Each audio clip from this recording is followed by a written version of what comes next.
Иглоукалывание, терапия пиявками и разными травами в Якутске на базе медцентра открыли Центр традиционной медицины. Главная цель – профилактика заболеваний.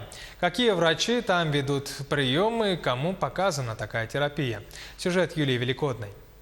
Узнать о состоянии организма помогает вегетативно-резонансное тестирование. Показания для проведения – профилактика заболеваний. Электрод пассивный.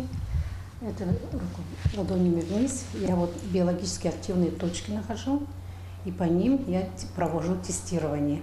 Терапия пиявками, иглоукалывание и лечебный массаж. Если этими способами пользовался каждый пятый, то о их существовании слышали все.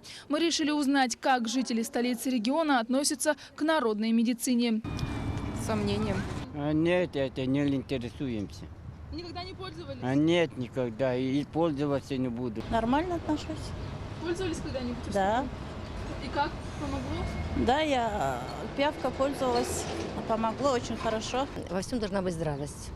То есть и народные методы очень даже хорошие.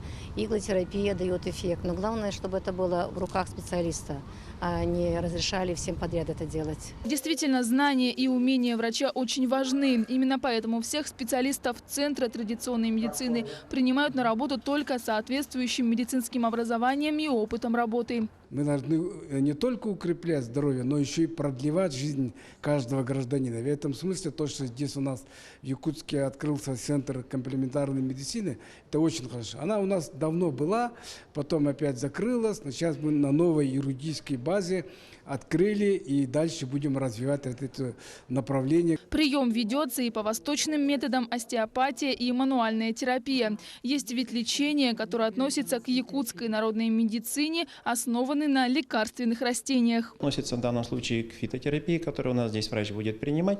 Базовое лечение, как она рассказывала, больше будет основано на применении местных трав и местных особенностей растений, которые у нас находятся. Центр традиционной медицины открылся на базе медицинского центра столицы. Запись ведется по телефону 21 07 23 с 9 до 16 часов. Юлия Великодная, Джулус Иннокентьев, Якутск.